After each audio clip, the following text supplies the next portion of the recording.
नमस्कार बच्चों कैसे हैं आप सब। उम्मीद है आप सब कुशल पूर्वक होंगे। तो चलिए आज हम देखते हैं अपनी हिंदी पाठ्य पुस्तिका रिमझिम का पाठ 8 की कविता कौन। इस कविता के माध्यम से हम देखेंगे कि इसमें किसके बारे में कवि ने बात की है। तो चलिए हम शुरू करते हैं अपनी कविता। किसने बटन हमारे कुतरे, किसने स्याही को बिखराया, कौन चट कर गया दुबक कर, घर भर में अनाज बिखराया। दोना खाली रखा रह गया, कौन ले गया उठा मिठाई, दो टुकड़े तस्वीर हो गई, किसने रस्सी काट बहाई।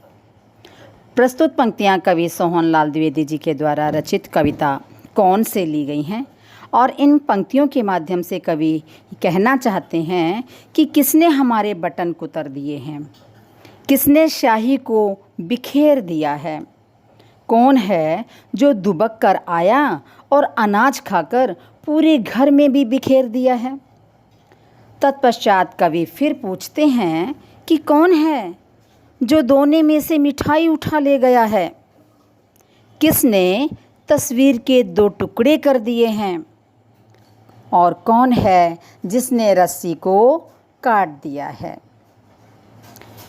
कभी कुतर जाता है चप्पल, कभी कुतर जूता है जाता, कभी खलीता पर बन आती अनजाने पैसा गिर जाता।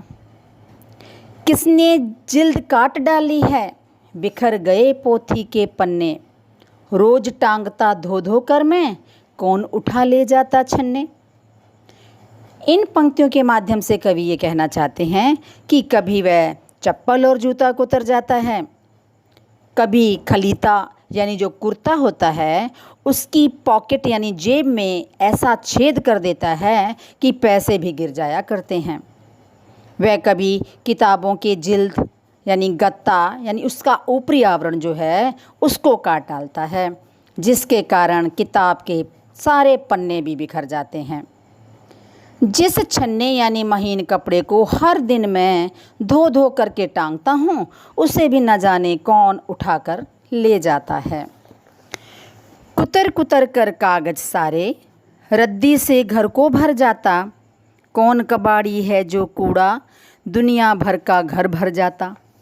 कौन रात भर गड़बड़ करता, हमें नहीं देता है सोने, खुर खुर करता इधर उधर है, ढूंढा करता छिप छिप कोने। इन पंक्तियों के माध्यम से कवि कहना चाहते हैं कि वह कभी कभी सारे कागज़ को कुतर देता है और घर को रद्दी से भर देता है। वह कौन कबाड़ी वाला है जो दुनिया भर के कूड़े से हमारे घर को भर जाता है।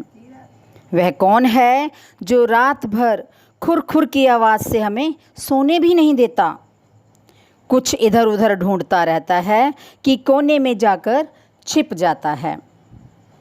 रोज रात भर जगता रहता, खुर खुर इधर उधर है धाता, बच्चों उसका नाम बताओ, कौन शरारत यह कर जाता। इन पंक्तियों के माध्यम से कवि ये कहना चाहते हैं कि वह रोज़ रात भर जागता रहता है, खुर खुर की आवाज़ से इधर उधर दौड़ता रहता है। तत्पश्चात कवि बच्चों को संबोधित करते हुए कहते हैं कि बच्चों अब तुम उसका नाम बताओ, आखिर कौन ये शरारत यानी दुष्टता करता रहता है। तो बच्चों आपने कविता सुनी, आप भी सोचिए कि ये शरारती कौन है। तो इसके साथ ही आज का हमारा ये पाठ जो है समाप्त होता है। अगले पाठ के साथ हम फिर मिलेंगे। नमस्कार।